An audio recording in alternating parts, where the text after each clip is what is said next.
Morning बच्चों। जैसा कि मेरे द्वारा कल आपको नया लेसन षष्ठा पाठ है सुभाषितानि, इस लेसन को के बारे में पढ़ाया जा रहा था। इसमें हमारे द्वारा तीन श्लोक को आपके समक्ष रखा गया। जो ये श्लोक हैं, ये श्लोक आपके परिश्रम के महत्व को, क्रोध के दुष्प्रभाव को, सामाजिक के महत्व को और सभी वस्तुओं की पादेयता, माने कि सभी वस्तुओं हमारे लिए महत्वपूर्ण हैं, और बुद्धि की विशेषता इत्यादि पर प्रकाशित किया गया है। तो हमने तीन श्लोक पढ़ा। तो तीन श्लोक में पहले तो हमने आलस्य के विषय में पढ़ा कि आलस्य क्या है।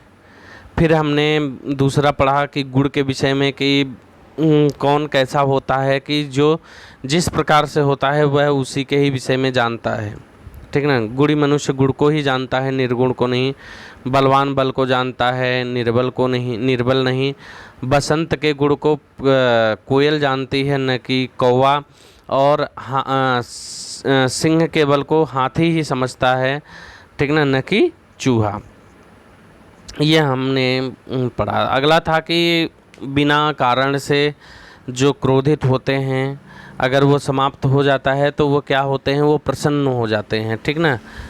और अगर जो बिना अकारण का क्रोध करता है तो उनको कौन संतुष्ट कर सकता है, माने कि कोई भी उनको संतुष्ट नहीं कर सकता। तो अगला हम फोर्थ देखेंगे। चौथा श्लोक है, उद्धृतो अर्थ पशुनापि गृह्यते, हयाश्च नागाश्च वहन्ति वोदिता, अनुक्तं विपिहति पंडितो जनः, पर इंगित ज्ञान फला ही बुद्धया। अब देखो कि यहाँ पे बुद्धि के विषय में बताए गए हैं, बुद्धिमान कैसे होते हैं। तो क्या बोल रहे हैं इसमें कि पशुनामपि उदीरितः अर्थः गृह्यते, करें पशु के द्वारा भी कहा गया अर्थ ग्रहण किया जाता है, ठीक ना। पशुनामपि माने कि पशु के द्वारा भी, उदीरित माने कि है कहा गया, अर्थ माने अर्थ, पशु के द्वारा भी कहा गया अर्थ गृह्यते माने ग्रहण किया जाता है। हयाश्च नागाश्च वहन्ति बोधिता, करें कि हयाश्च नागाश्च, हया मीन्स घोड़े, और नागाश्च और हाथी, बोधिता वहन्ति बताए गए को समझते हैं, ठीक ना। बोधिता वहन्ति माने बताए गए पर वो समझते हैं। पंडित जनः माने कि जो विद्वान लोग हैं, ज्ञानी जन, ठीक ना। अनुक्तम अपि उहति, करें कि न कहे हुए को अंदाज़ा लगा लेते हैं, न कहे हुए को भी अंदाज़ा लगा लेते हैं। पर इंगित ज्ञान फला ही बुद्धयः, करें बुद्धयः माने कि जो बुद्धिमान हैं वह पर इंगित ज्ञान फला, करें कि संकेत जन्य ज्ञान रूपी फल वाले होते हैं। संकेत जन्य ज्ञान रूपी फल वाले होते हैं। फिर से देखो कि पशुनापि उदीरितः अर्थः गृह्यते, करें पशु के द्वारा भी कहा गया अर्थ ग्रहण किया जाता है। पशु भी कुछ बोलते हैं या हमारे द्वारा कुछ कहा जाता है तो वह भी उस अर्थ को ग्रहण कर लिया जाता है या किया जाता है। हयाश्च नागाश्च वहन्ति बोधिता, करें कि हय और नागा माने कि घोड़े और हाथी, वो वोधिता वहन्ति बताए गए को समझते हैं, उनको जो बोला जाता है वह समझ जाते हैं, ठीक ना। अनुक्तम अप्युहति पंडितो जन, करें कि अनुक्तम अप्युहति पंडितो जन, करें कि जो ज्ञानी लोग जन हैं, अनुक्तम माने कि न कहे हुए को भी उहति माने अंदाज़ा लगा लेते हैं। परे इंगित ज्ञान फला ही बुद्धयः, बुद्धिमान परे माने कि दूसरों के इंगित ज्ञान फला संकेत जन ज्ञान रूपी फल वाले होते हैं। ठीक ना। आगे 5th, क्रोधो ही शत्रु प्रथमो नराणाम देह स्थितो देह विनाशनाय यथा स्थित काष्ठगतो ही अग्नि सह एव वह्निम दहते शरीरम। अब देखो कि क्रोध के विषय में इसमें बोला गया है कि क्रोधो ही शत्रु प्रथमो नराणाम, ही नराणाम देह विनाशाय प्रथम शत्रु देह स्थित क्रोध है।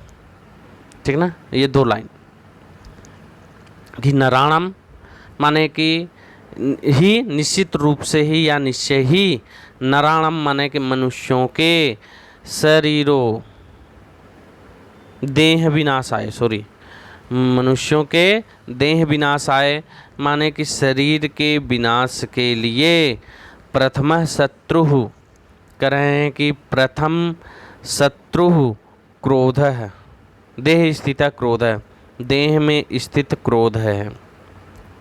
यथा स्थित काष्ठगतो ही अग्निम माने कि जैसे काष्ठगता स्थित वह्निम माने कि लकड़ी में स्थित अग्नि काष्ठम एव दहते लकड़ी को ही जलाती है, सह एव क्रोध शरीरम दहते वैसे ही यह जो क्रोध है वह शरीर को जला देता है।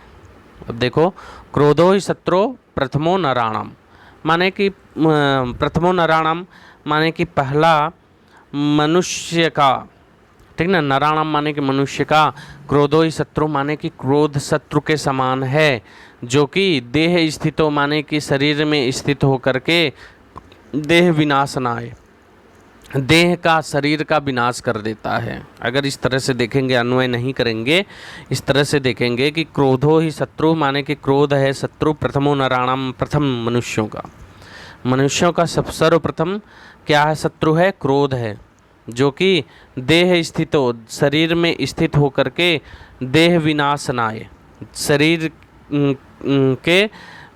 शरीर का विनाश कर देता है। यथा स्थित है वैसे स्थित काष्ठगतो ही अग्नि, जैसे कि लकड़ी में अगर अग्नि लग गया है, या लकड़ी में काष्ठगतो ही अग्नि माने कि लकड़ी में अग्नि अगर लग गया है, सह एव वहिम दहते शरीरम तो जैसे वह उस लकड़ी को जला देता है वैसे ही वह्निम दहते शरीरम जो क्रोध रूपी अग्नि है वह शरीर को जला देता है। माने कि इसको हम अगर हम आमतौर वाली भाषा में समझेंगे तो उसमें है कि जो हमारा ये क्रोध है हमारे शरीर का सबसे बड़ा दुश्मन है। ठीक ना, क्रोधो मनुष्याणाम शरीरस्थ महारिपु पढ़ाया गया है ना कि क्रोध है, ये तो आलस्य के विषय में कि क्रोध ही मनुष्य के शरीर का महान दुश्मन है। ठीक ना, क्रोध भी है। तो अगर क्रोध मनुष्य के शरीर में है तो वह शरीर का विनाश कर देता है। ठीक ना, जिस प्रकार के लकड़ी में अगर अग्नि लग जाती है तो उस लकड़ी को जला के राख कर देती है, उसी प्रकार से क्रोध भी शरीर को जला देती है। अगला देखो, मृगा मृगय संगमम अनुव्रजन्ति गावाश्च गोभी तुर्गास्तुरंगय मूर्खाश्च मूर्खय सुधिय सुधीभि समानशीलः व्यसनेषु सख्यम।